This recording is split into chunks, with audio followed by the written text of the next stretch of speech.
જે જ્ઞાન આપે એનું નામ નારદ. ઓ મુનિ નારદની જાતન જોતા, મુનિ નારદની જાતન જોતા, દાસી પુત્ર જગ જાણે રે, દાસી પુત્ર જગ જાણે રે, હરિ ભજી હરિનું મન કેવાણા, હરિ ભજી હરિનું મન કેવાણા, વેદ પુરાણ વખાણે રે, વેદ પુરાણ વખાણે રે, હરિ ભજતા સહુ મોટપ પામે, હરિ ભજતા સહુ મોટપ પામે, જન્મ મરણ દુઃખ જાય રે, જન્મ મરણ દુઃખ જાય રે, જન્મ મરણ દુઃખ જાય રે. સરસ્વતી નદીના કિનારે બ્રહ્મ નદી છે. શ્રીમદ ભાગવત એ બ્રહ્મ વિદ્યા છે. એટલે બ્રહ્મ નદીના કિનારે આ ગ્રંથની રચના થઈ છે. વ્યાસજી પાસેથી નારદની વિદાય લેવું છે. બીજા દિવસે નિત્યક્રમ બતાવી પ્રભુનું સ્મરણ કર્યું. વ્યાસજીને થયું કે આવડો મોટો ગ્રંથ કોણ લખશે? યાદ આવ્યું, ગણપતિ દાદાને આહવાન કર્યું. ગણપતિ દાદાને આહવાન કર્યું, બોલાવ્યા છે. ગણાનાન્વા ગણપતિમ હવામહે, પ્રિયાનાન્વા પ્રિયપતિમ હવામહે, નિધિનંદવા નિધિપતિગો હવામહે, વસો મમ આહમજા નિગર્વદમા ત્વમજાસી ગર્વદમા. હે ગણપતિ દાદા પધારો. આહવાન કર્યું એટલે ગણપતિ દાદા પધાર્યા. વ્યાસજીએ કહ્યું, આપ બિરાજો, આસન આપ્યું. વ્યાસજીએ કહ્યું કે ગણપતિ દાદાને આપને બોલાવ્યા છે, મારે એક ગ્રંથની રચના કરવી છે, પણ મોટા મોટા શ્લોકો છે, આશ્રમની અંદર ઘણા બધા નિત્ય કર્મ હોય છે, એ બધું સાથે નહીં કરી શકો, તો આપ મારી મદદ કરો અને આ ગ્રંથ લખો તમે. ગણપતિ દાદા છે, એનું વાહન ઉંદર. ઉંદરનું લક્ષણ શું? તો કે ઉદ્યમી. ઉંદર તમે જોજો ક્યાંય કોઈ જગ્યાએ શાંત નહીં બેસે, અહીંથી ભટક્યા કરે. ઉદ્યમી, સખત પુરુષાર્થ કરે. એટલે ગણપતિ દાદાનું વાહન અંદર, ગણપતિ દાદાની અંદર પણ પુરુષાર્થના લક્ષણ હોય. એટલે વ્યાસજીએ એનું આહવાન કર્યું, દાદા ગ્રંથની રચના કરવી છે, આપ મને મદદ કરો.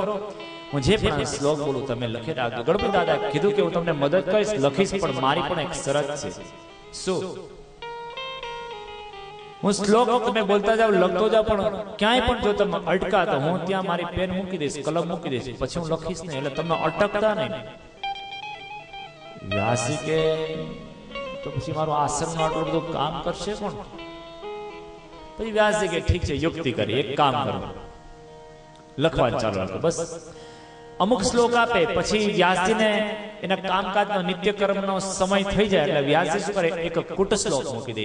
મોટો જેને શ્લોક કહેવાય, અઘરો શ્લોક, એવો શ્લોક મૂકે કે ગણપતિ દાદાથી શ્લોકનું અર્થઘટન કરે ન કરે ત્યાં તો વ્યાસજી પાછા આવી જાય. એ શ્લોકનું અર્થઘટન કરવામાં 1, 2, 4 કલાક 5 કલાક હોઈ જાય. વ્યાસજીનું કામ પતાવીને આવે ત્યાં સુધી ગણપતિ દાદા શ્લોક વિચારતા રહે, આનું શું પતા. આવી રીતે ગણપતિ દાદા પાસે આખા ગ્રંથની રચના કરાવી વ્યાસજી. શ્રીમદ ભાગવત પુરાણની રચના થઈ ગઈ. વ્યાસજી પાસેથી ગણપતિ મહારાજે રજા લીધી, પોતાના સ્થાન પર ગયા છે. હવે જ્યારે શાસ્ત્રની રચના થઈ ત્યારે વ્યાસજી વૃદ્ધ હતા. હવે એને એમ થયું કે શાસ્ત્રની રચના તો થઈ ગઈ, હવે આ શાસ્ત્ર એનો પ્રચાર અને પ્રસાર કોણ કરશે, સમાજ સુધી પહોંચાડશે કોણ? એટલે એને એક પુત્રેષણા જાગી કે મારે કોઈ સારો પુત્ર હોય ને તો એને આપી દઉં અને આ બધું સંભાળે. આવ્યું ને પાછું આપણે જ વાત. આટલી બધી દુકાનો કરી, એટલી બધી ફેક્ટરી કરી, કંપની કરી, આ ધંધો વધાર્યો, પણ હવે સંભાળશે કોણ? આવ્યું ને વાત આપણે. હે એટલે આપણે એમ થાય કે આપણે ઘરે પુત્ર આવે. વ્યાસજીને ચિંતા થઈ છે સમાજ માટે, આ શાસ્ત્રની રચના કરેલી છે પ્રચાર અને પ્રસાર કરવા માટે. આપણને ચિંતા થાય છે કે આપણો ધંધો સંભાળે, આપણો વંશ આગળ વધે. એટલે વ્યાસજીને કોઈના વંશ માટે કોઈ ચિંતા નથી. આમાં ભાગવતમાં ક્યાંય લખ્યું નથી કે એને એના વંશ વધારવા માટે થઈને પુત્રેષણા જાગી. ભાગવતમાં ક્યાંય લખ્યું નથી કે મારા બધા આશ્રમનું સંચાલન કરવા માટે હું મારા પુત્રને લઈ આવું. જે થવું થાય. પૂજ્ય મોરારી બાપુએ કેવી સરસ ગુરુ પૂર્ણિમા દિવસે જાહેરાત કરી. હવે ગુરુ પૂર્ણિમા દિવસે પણ મારે કાંઈ જોતું નથી. ગરીબો વાંચી લો, તમારા ગામમાં જ્યાં કાંઈ ગરીબ માણસો હોય, તમને જે મને ગુરુ દક્ષિણા આપવાની હોય ને એ ખર્ચ ત્યાં કરો. કોઈ વસ્તુ નહીં, કોઈ મારી પાછળ કોઈ ટ્રસ્ટ નહીં, કોઈ પરિવાર નહીં, કોઈ કુટુંબ નહીં, કોઈ મારા શિષ્યો નહીં. બસ આનું નામ સંત કહેવાય. કોઈ વસ્તુ નથી. આપણે તો પાછળ બધું મૂકીને જવું, પુત્ર માટે ને બહુ માટે ને આના માટે ને. પુત્રેષણા જાગી એટલે એમ થયું કે આ ગ્રંથની એક જ વ્યક્તિ છે કે એની પ્રચાર પ્રસાર કરી શકે, અને એ છે દેવના દેવી મહાદેવ. મહાદેવજી જો મારા ઘરે પુત્ર તરીકે આવે તો એને આપી દઉં, કારણ કે એ જ એક એવું પાત્ર છે મનની અંદર કોઈનો ભાવનો વિકાર ન આવે. સદા શિવ હંમેશા સ્મશાનમાં રહેનારો મહાદેવ, એને ખબર જ નથી કે આ દુનિયામાં કોણ સ્ત્રી ને કોણ પુરુષ. પહેરવેશ ભલે મંગળકારી હોય, પણ એના વિચારો, એના અંદરના જે આચરણ છે બધું મંગળ છે. મહાદેવજીની આરાધના કરી, અનુષ્ઠાન કરી, પ્રસન્ન થયા. મહાદેવજી માગવાનું કહ્યું. વ્યાસે બે હાથ જોડે મસ્તક નમાવીને કહ્યું, મહાદેવજી નાનું મોડું પણ મોટી વાત કરું, મેં એક ગ્રંથની રચના કરી છે. ગ્રંથની રચના કરવા માટે મને પુત્રેષણા જાગી છે. મારે ત્યાં પુત્ર આવે, પણ જેવા તેવા પુત્રની જરૂર નથી. મારે ત્યાં તમે જ પુત્ર તરીકે આવો. જે આનંદ તમે સમાધિમાં લ્યો છો એ જ આનંદ તમે આ સમાજને આપો. મારી એવી ઈચ્છા છે. આ ગ્રંથની અંદર લોકોને સમાધિ લાગી જાય છે, એ સમાધિનો આનંદ લોકોને મળવો જોઈએ. મહાદેવજીને સમજાણી વાત કે વાત એ સાચી છે કે હું એકલો એકલો સમાધિ બેસી જાઉં, હું જ આનંદ લઉં, એ સારું ન લાગે ને. લોકોને પણ એનો લાભ તો મળવો જ જોઈએ. એટલે મહાદેવજી છે એમણે અરણી દેવીના ગર્ભની અંદર પ્રવેશ કર્યો છે. વ્યાસજીના પત્ની અરણી દેવી ગર્ભવતી થયા.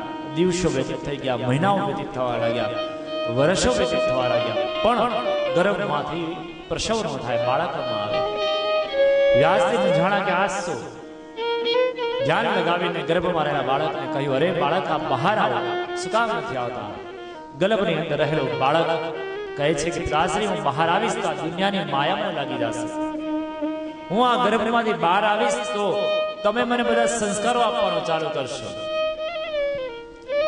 યજ્ઞોપવિત આપશો ને પાઠશાળા મોકલશો, લગ્ન કરાવશો, પછી આ કરાવશો, એક પછી મારે આ માયાથી દૂર રહેવું છે. બહુ વિનંતી કરી આવ્યા ને પછી વ્યાસજી પૂછાણા કે હવે કરવું શું? ભગવાન દ્વારકાધીશને પ્રાર્થના કરી કે હે પ્રભુ પુનઃ પુરુષોત્તમ, આપ પધારો અને આ બાળકને કંઈક બોધ આપો. દ્વારકાધીશ આવી ગર્ભમાં રહેલા બાળકને સમજાવ્યા, તું જરા પણ ચિંતા ન કર, આ દુનિયાની જે માયા છે મારી પોતાની છે. તને વચન આપું છું કે આ માયા તને સ્પર્શ પણ નહીં કરી શકે. દ્વારકાધીશે જ્યારે વચન આપ્યું ત્યારે અરણી દેવીના ગર્ભમાંથી આ બાળક 16 વર્ષ પછી બહાર આવ્યું છે. અને જે બાળક ગર્ભમાંથી બહાર આવ્યું એ બાળક બીજું કોઈ નહીં પણ ખુદ સુખદેવજી મહારાજ હતા. બધા જ લોકો પ્રેમ અને ભાવથી એક સાથે બોલો, બોલી શ્રી સુખદેવજી મહારાજની જય.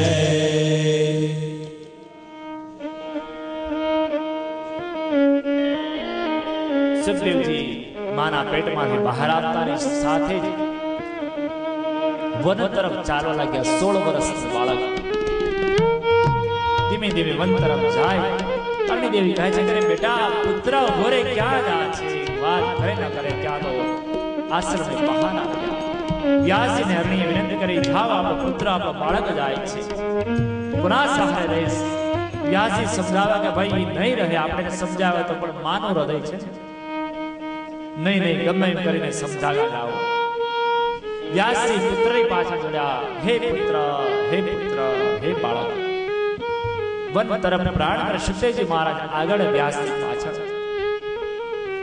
વનમાં જતા જતા એક સરોવર આવ્યું. સરોવરની અંદર યુવાન સ્ત્રીઓ નિર્વસ્ત્ર સ્નાન કરી રહી હતી. સુખદેવજી મહારાજ ત્યાંથી પસાર થયા. સરોવરની અંદર જ્યારે સ્ત્રીઓ સ્નાન કરી રહી હતી ત્યારે સુખદેવજી મહારાજ સામેની નજર ગઈ. સુખદેવજી મહારાજની નજર પણ એની તરફ ગઈ. પરંતુ આ સ્ત્રીઓ છે એ જ અવસ્થામાં સ્નાન કરવા લાગ્યા. કોઈ પ્રકારનો શરમ, કોઈ સંકોચ નહીં. સુખદેવજી મહારાજ પસાર થઈ ગયા. એની પાછળ પાછળ એના પિતાશ્રી આવ્યા. વ્યાસજી મોટી ઉંમરના વૃદ્ધ, સફેદ દાઢી મોટી થઈ ગયેલી, સફેદ વાળ મોટા મોટા, બાપ નહીં દાદાની ઉંમરના. ઈ જ્યારે પસાર થયા, સરોવરની અંદર સ્નાન કરતી સ્ત્રીઓ છે પોતાના વસ્ત્રો લઈને શરીરને ઢાંકી અને શરમાવા લાગી. વ્યાસજીએ દ્રશ્ય જોયું. વ્યાસજી કહ્યું, અરે બેટા તમે તમારી દીકરીની ઉંમરના છો, હું તમારો બાપ દાદાની ઉંમરના છો, તમે આટલા બધા મારાથી શરમાવો છો? હમણાં જ સુખદેવજી મારો પુત્ર યુવાન શૌર્યવાન હતો, એ પસાર થયો, એને જોઈને તમને જરાય સંકોચ શરમ ન અનુભવી?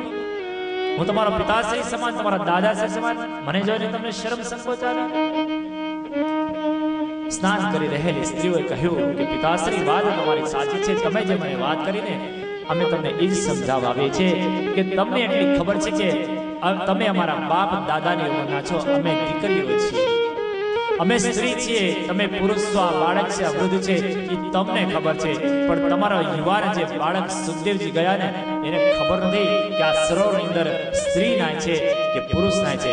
એને તો માત્ર એટલી જ ખબર છે કે આ સરોવરમાં એક આત્મા સ્નાન કરે છે, એને ખબર જ નથી. પછી એનાથી અમને શરમ સંકોચ શું આવે? વ્યાસજી શરમાઈ ગયા, આગળ ગયા છે. હે બાળક, હે પુત્ર કરતા કરતા એમ કરતા કરતા સુખદેવ મહારાજ એક વૃક્ષની અંદર પોતાની યોગ વિદ્યા દ્વારા પ્રવેશ કરે. વૃક્ષની અંદર જઈ વૃક્ષ દ્વારા જવાબ આપે છે વ્યાસજી. જાણવા પોતે રે એ પોતાના ફળ નથી ખાતા રે, ઉપકારી એનો આત્મા રે. ગાયું પોતે રે હે પોતાનું દૂધ નથી પીતી રે, ઉપકારી એનો આત્મા રે. જીરે રે ઉપકારી એનો આત્મા રે.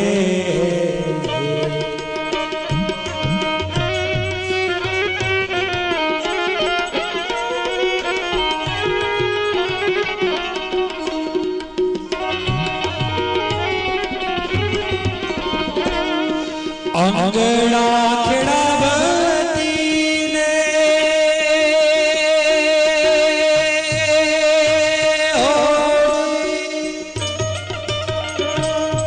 ધાન રે પકાવતી રે, અંગણા ખેડાવતી ને ધાન રે પકાવતી રે, ધરતી પોતાનું આનંદ ખાધી રે, ઉપકારી એનો આત્મા રે. જાણવા પોતે રે એ પોતાના ફળ નથી ખાતા રે, ઉપકારી એનો આત્મા રે. પુત્ર પુત્ર કથા સુકામ પાછળ આવો છો? વૃક્ષ દ્વારા સુખદેવજી મહારાજ સંદેશ આપે છે કે હે વ્યાસ, હે મારા બાળક, હે પુત્ર, એમ વૃક્ષે કહ્યું, સુખદેવજી મહારાજ કહ્યું. વ્યાસજી આશ્ચર્યમાં આવી ગયા. હું તારો પિતા છું, તું મને બાળક કહે છે, તું મને પુત્ર કહે છે? વૃક્ષ દ્વારા જવાબ આપવામાં આવે છે કે પિતા તો તમે આ જન્મમાં છો ને, મને તો બધા જન્મની ખબર છે કે ગયા જન્મમાં તમે મારા પુત્ર હતા, એના પહેલા હું તમારો પુત્ર હતો. ચક્ર તો ચાલ્યા જ કરે છે. વૃક્ષ કહે છે કે વ્યાસજી તમે નિરર્થકની પાછળ દોડો છો, તમારા પુત્રની પાછળ. આ પુત્ર સમાજનું કલ્યાણ કરવા માટે જાય છે, સમાજના કલ્યાણથી જાય છે. જવા દો. અમે વૃક્ષો અમારા ફળ અમારા પુત્ર સમાન ફળ હોય છે, અમે પોતે નથી ખાતા, અમે લોકોને આપીએ છીએ. અમને પણ બહુ વાલા છે. જો અમે અમારા ફળ લોકોને આપી દેતા હોય તો તમે તમારા પુત્રને આપી શકો?